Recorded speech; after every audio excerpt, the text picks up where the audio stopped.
Bhakta Kadadara Bhakta Vrinda. Hare Krishna, Krishna Krishna, Hare Hare, Hare Rama, Rama Rama, Hare. We continue reading from Srimad Bhagavatam. We are on Canto 3, Chapter 32, Text 4. We're continuing to read the part where Lord Kapiladev is giving transcendental knowledge to his mother. Yada Chandri, Yada Chahindras Shayayam Shete Anta Shanam Pari Tada Lokalayam Yanti Ta Ete Graham Medinam. Translation and purport by His Divine Grace, A.C. Bhaktivedanta Swami Srila Prabhupada. All the planets of the materialistic persons, including all the heavenly planets, such as the moon, are vanquished when the Supreme Personality of Godhead, Hari, goes to his bed of serpents, which is known as Ananta Shesha. The materially attached are very eager to promote themselves to the heavenly planets, such as the moon. There are many heavenly planets to which they aspire just to achieve more and more material happiness by getting a long duration of life and the paraphernalia for sense enjoyment. But the attached persons do not know that even if one goes to the highest planet, Brahmaloka, destruction exists there also. So, so many times we aspire, we say, oh, I want pious activity, I want punya karma because we are scared, we don't want to suffer. So we say, okay, I don't want to do sinful activities, but I will do pious activities. Why? So that with these pious activities, I can enjoy more. I can go to the heavenly planets where the facilities are much greater for enjoyment. The life is longer. There's not so much misery there. So we aspired for that. And then to do that, we do some punya karma, we do some charity, we do some austerity, we go to bathe in the rivers, to bathe in the place of pilgrimage. But all this material piety is just going to bring us to the heavenly planets, the Swargalok, which are still in the material world. So Bhagavatam is telling us, don't aspire for that, because even if you go to the higher planet, you're still in the material world. Still we are subjected to birth, death, old age, and disease. Still we are not situated in our original position. In Bhagavad Gita, the Lord says that one can even go to the Brahmalok, but still he will find the pangs of birth, death, disease, and old age. So this is a Brahma Bhuvana Loka. Krishna says that in Bhagavad Gita to Arjuna. He says very clearly that even up to the Brahma Loka, a Brahma Bhuvana Loka, up to the Brahma Loka also, this is all places of misery. That's the nature of this material world. The pangs are birth, death, old age, and disease. Only by approaching the Lord's abode, the Vaikuntha Lok, does one not take birth again in this material world. So if we really want to make a permanent solution to our material miseries, then we should aspire to go back home, back to Godhead, to the Vaikuntha Lok.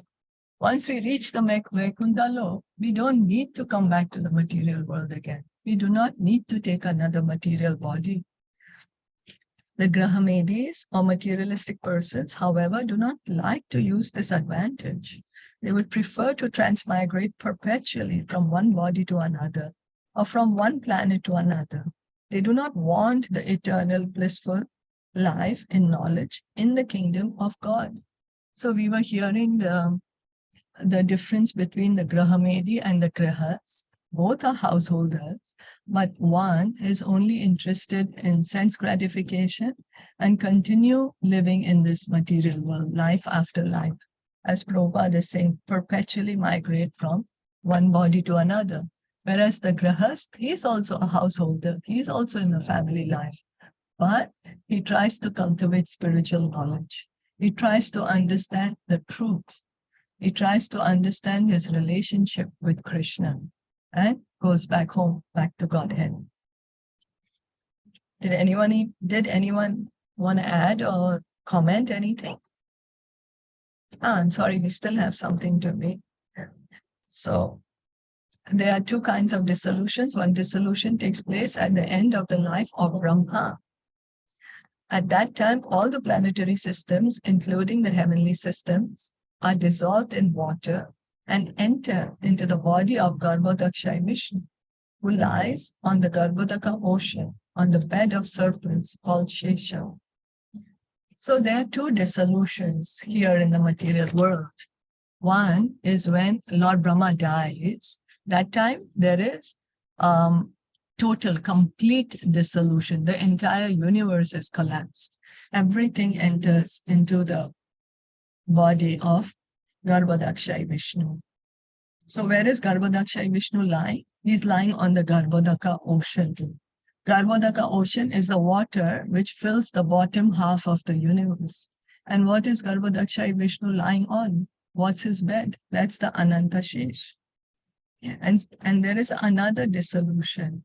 So which is the other dissolution? That is at the end of Brahma's day.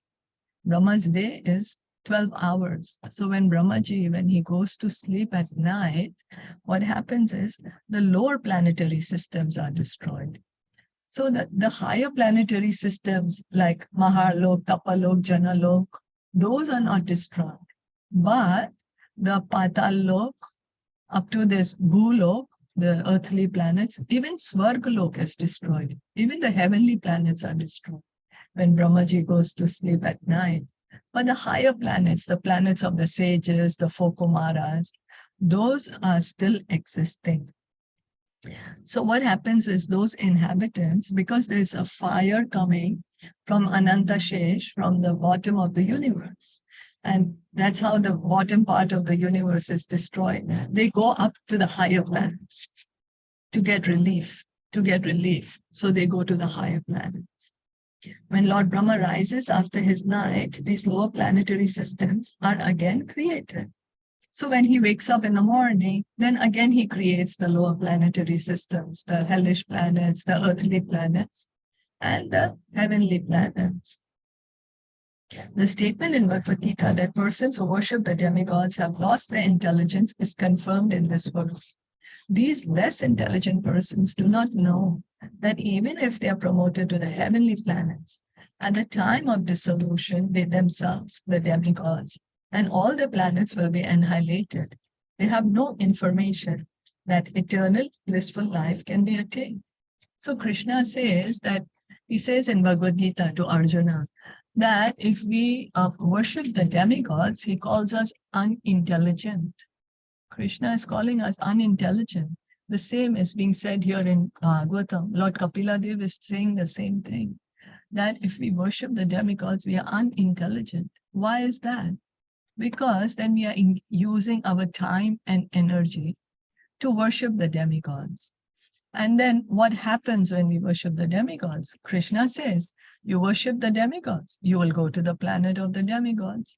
So fine, we reach the planet of the demigods. But what happens? When Brahmaji goes to sleep at night, those planets are destroyed. Those planets are destroyed. And again, we have to take birth in the lower planets, maybe as animals, dogs, hogs, or on the earthly planet, to again begin our cycle, our karmic cycle. So instead of using this human form of life to get out, make a permanent solution to this cycle of birth and death, if we worship the demigods, then we are being unintelligent. We are not making proper use of our time. That's the reason Krishna is calling us unintelligent. Is that okay? Anybody had any comment on demigod worship or any question on that? It's clear. Yeah. It's clear. Okay, thank you. Yeah, it's clear. Thank you. Thank you. So reading on, Yesva dharman na doyanti dira kamartha hetave nisanga nyasta karmana prashanta shuddha chetasa. Those who are intelligent and are of purified consciousness are completely satisfied in Krishna consciousness. Freed from the modes of material nature, they do not act for sense gratification. Rather, since they are situated in their own occupational duties, they act as one is expected to act. So now Lord Kapila just told us what is unintelligence. Now he's telling us who is intelligent. The first class example of this type of man is Arjuna. Arjuna was So a that means Kshatriya. that he's telling us about the Grahastha, because previously he Yes. told us about the Grahamedi, that That's what right. Grahamedi are, they are unintelligent. Yes. So now he's telling us about the Grahastha, right? That's right. But Okay. not necessarily a grihast, because somebody could be a brahmachari or he could be a vanaprasth, and yet he's, Krishna conscious. Okay. So here, the example that Prabhupada is giving us is of Arjuna. Arjuna is a Kshatriya, and it was his occupational duty to fight. It's in his that's his prescribed duty for the position. Kshatriyas, they have to protect. Now, if Arjuna would have said, no, he tried to do that. He tried to tell Krishna, I'm going to go become a renunciate. I'll go live by begging. I'm not going to fight. But that's the reason Krishna spoke the Bhagavad Gita to him. Krishna said, no, it's your duty. You must fight. You fight, and you fight for my satisfaction. You fight by thinking of me. So that is an instruction for us to follow, because we may try to artificially renounce the world. We may artificially say, oh, no, now I'm going to become fully Krishna conscious, so I'm just going to do nothing and I'm going to renounce the world. But Krishna says, no, you do your duty. You do your prescribed duty. And you do it for my satisfaction. So generally kings fight to extend their kingdoms, which they rule for sense gratification. But as far as Arjuna is concerned, he declined to fight for his own sense gratification. He said that although he could get a kingdom by fighting with his relatives, he did not want to fight with them. But when he was ordered by Krishna and convinced by the teachings of Bhagavad Gita that his duty was to satisfy Krishna, then he fought. Thus, he fought not for his sense gratification, but for the satisfaction of the Supreme Personality of Godhead. So what's the difference between an ordinary king and Arjuna? Why does Arjuna become so famous?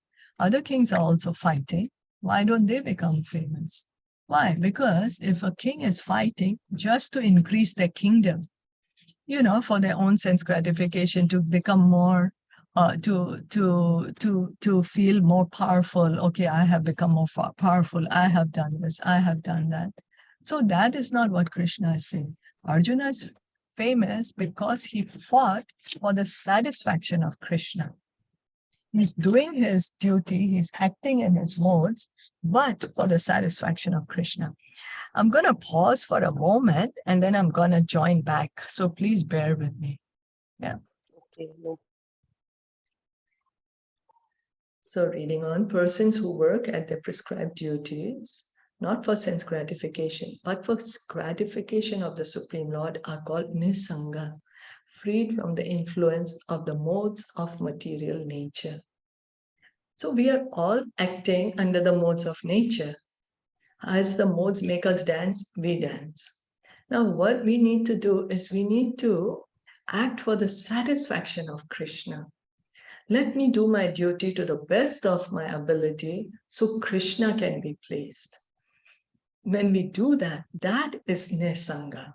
Then we are being freed from the modes of material nature. Nyasta karmana indicates that the results of the activities are given to the Supreme Personality of Godhead. Such persons appear to be acting on the platform of their respective duties, but such activities are not performed for personal sense gratification. Rather, they are performed for the Supreme Person. So, being a pure devotee of the Lord doesn't mean that we have to renounce all activities. The pure devotee acts. He acts in a way. he does his prescribed duties for the satisfaction of Krishna. And we have so many Mahajans to give us, to be these examples. Does anyone know of any pure devotee? They're doing their duties, but they are pure devotees. Does anyone recollect any examples? I think Arjuna, as you said, that he did his duty. Even Hanumanji. I'm sorry. Yes, Hanumanji. Hanumanji, yes. He followed Yes. what Lord Ram wanted him to do. He crossed over because he just, by the mercy of Lord Ram, he recollected all his powers, and it was only by the mercy. So he just did his duty to give the message to Sita Maya, and he was Yes, just all right. following what Lord Ram wanted him to do. And also Amrish Maharaj. Ambarish Maharaj, that's right. Yes. He also did his duty. Mhm. And also Kunti Devi, she was also doing her Kunti duty. Devi. Wonderful, yes. She was just Yes. doing her duty, like raising her children in Krishna consciousness, though the situation was not in favor, but she still Yes. just did her duty as a mother, fulfilled her duty. Yes. Yes, wonderful. Also, Prahlad Maharaj. Prahlad Maharaj, yes. Prahlad Maharaj, he went on to become a great king. He was taking care of the kingdom for the satisfaction of Krishna. Also, Dhruv Maharaj. You know, Krishna told, after Dhruva Maharaj saw Krishna, he said, I don't want anything. But Krishna said, no, you become a king. You become, you rule for my satisfaction.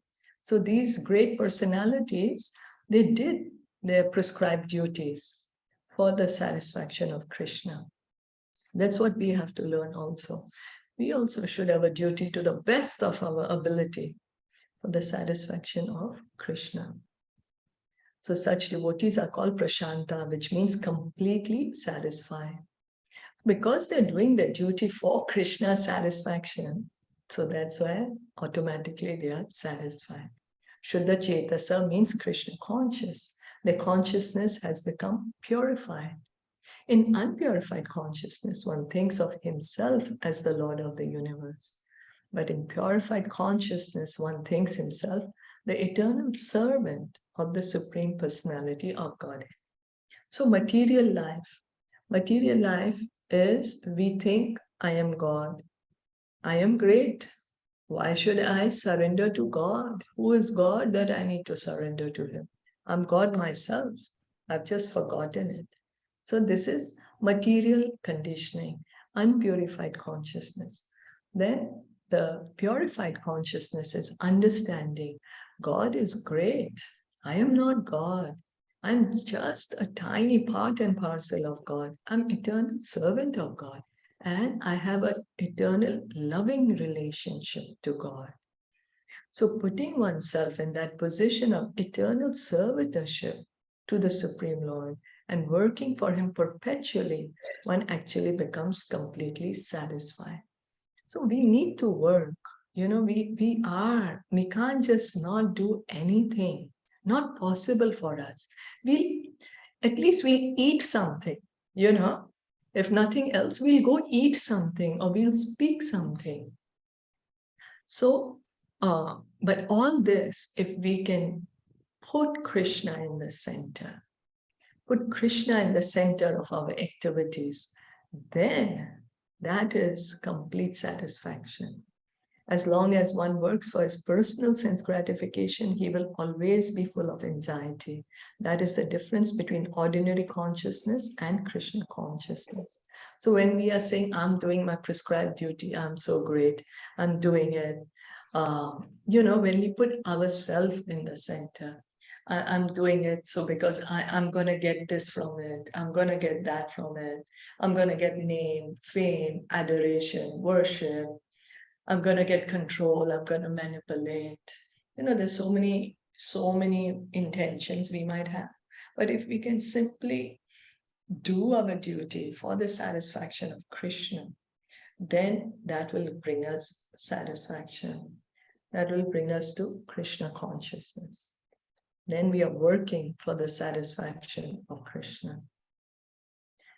Nivriti dharma nirata nirmama nirahankritaha swadharma tena satvena parishuddhena chetasa. By executing one's occupational duties, acting with detachment, and without a sense of proprietorship or false egoism, one is posted in one's constitutional position by dint of complete purification of consciousness. And by thus executing so-called material duties, he can easily enter into the kingdom of God. You see, because we cannot artificially renounce the world, right? We might artificially renounce, but the main cause of why we are in the material world still remains. We might say, okay, I am renouncing the world, but in my heart, I still think I'm God. I still am envious of God. What's the use of such renunciation? Rather, Krishna says, you work as your prescribed duties are. But you work for my satisfaction. And then when we do that, gradually, our consciousness gets purified. Our material desires go away. Our heart gets clean. And we can go back home, back to Godhead, get liberation. Here the word Nivriti Dharma Nirata means constantly engaging and executing religious activities for detachment. There are two kinds of religious performance. One is called Pravrati Dharma, which means the religious activities performed by the Grahamedis for elevation to higher planets or for economic prosperity, the final aim of which is sense gratification. So the Pravrati Dharma, it's the activities which we do. We do certain pious activities, certain punya karma. We want to do some piety. Why? So that we can get pious results. Because we know, oh, if I get pious results, I don't need to suffer. I can enjoy more. So that the intention is still enjoyment. Let me do some pious activity so that I can enjoy. So every one of us who has come to this material world has the sense of overlordship. This is called pravriti. But the opposite type of religious performance, which is called nivriti, is to act for the supreme personality of Godhead. So we are all here in this material world because each of us thinks we are God and we are envious of God. And so we keep on acting in ways that we can enjoy in this material world. But the fact of the matter is that we need to act for the pleasure of God. That is our real duty, Sanatan Dharma. Engaged in devotional service and Krishna consciousness, one has no proprietorship claim, nor is one situated in the false egoism of thinking that he is God or the master. So the pure devotee has completely understood, I'm not the body. I'm an eternal part and parcel of Krishna. Everything belongs to Krishna. Nothing belongs to me. He is my master. I'm the servant. My duty is just to serve. That's it. He always thinks himself the servant. That is the process of purifying consciousness. You know, if we keep thinking I'm God, oh, I've just forgotten I'm God, you are God, I'm God, everyone is God, we're not going to purify our heart. We will continue to remain in the material world. How can we purify our consciousness? If we can hear about Krishna, chant his names. Devotional service begins by hearing. Devotional service begins by hearing. It helps us purify our consciousness. Materialistic persons in their elevated condition can enter any one of the planets within this material world, but all are subjected to dissolution over and over again. So even if we reach to the heavenly planets, even if we reach up to Brahmaji's planet, even Brahmaji's planet is destroyed. Although he lives for a very long time, according to earthly years, according to human years, it's a very long, phenomenal time. But that time will also go. And again, we will find ourselves again on this earth, again creating new karma. So we should try, continue hearing and chanting, and go back home, back to Godhead. Is that okay? Yes. Like as you mentioned, the importance of hearing. There was the lecture that I heard, and Adi Gadadhar Prabhu was mentioning that hearing is so important, that there are so many things that we don't understand. We read it again and again. We try to read it, but because we haven't heard it from a devotee or the Guru Maharaj, or because we are not hearing, we are not doing the kirtan, we are not doing the japa. That's why sometimes we are not able to understand few things, and then we blame ourselves that, oh, though I'm so intelligent, I'm so smart, and I'm not able to understand. But you cannot understand the things related to Krishna. It is not easy to understand until you hear it from authority. You need to hear it from authority, and you need to have the bhajan kriya. Like that means that you need to chant, so that you get purification slowly, and then you automatically you will understand. Because we see some people that if you say that, women are, if we make any statement about women, then they're not ready to accept, because they don't have that intelligence yet to understand. And then there are others who will just understand in one stance, because they are hearing. They're also doing their sadhana, like they're also doing their chanting, they're also doing their bhajan kriya. Like, just sitting in front of Krishna and even singing one bhajan is of so much value. We don't know the importance of it. Even just one single every day. We don't know the importance, but it is so powerful. It will give you the power. Krishna himself will give you the power to understand things then. Yes, thank you. So yes, we need to adhere in the parampara system, here in the disciplic succession. And we need to hear with quality, actually hear, not hear from one ear and take it out of the other. We need to take, when we hear the words, we should let those words absorb in our heart. And when we do that, then we will follow what we are hearing. We will follow the instructions of the devotees. And then that hearing is going to bring us to chanting. And then when we chant properly, so hearing and chanting will bring us remembrance. That is devotional service. Thank you. Thank you very much for pointing out the importance of hearing from the authorities. Thank you. Hare Krishna. Hare Krishna. Yeah, actually here mentioned Pravriti and Nivritti. So is it related with Bhakti and Bhoga? With what? Bhoga and Tyaga. Bhoga and Bhakti. Yeah. Yes. Yeah. Yes. Is like the same? Yes. Yes, you can say that. But I heard some Prabhuji lecture.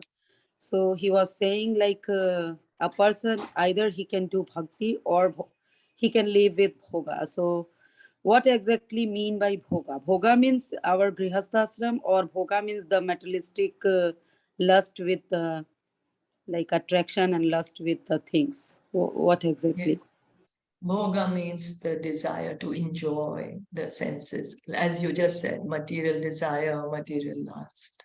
All that is bhoga. That I want to enjoy my senses. Yes. Okay, so we are material leading our desires. normal life is not Bhoga, right? If anything which we are doing for the satisfaction of Krishna, that is bhakti. Anything which we do for our satisfaction, that is bhoga. Oh, okay, okay. Thank you. Thank you. Now it's clear. Yes. Okay. Thank you. Thank you. Hare Krishna. Thank you so much for listening and joining and all your participation. Srimad Bhagavatam ki jai, Shilpa Prabhupada ki jai, Gaur Bhakta Vrinda ki jai. Hare Bol.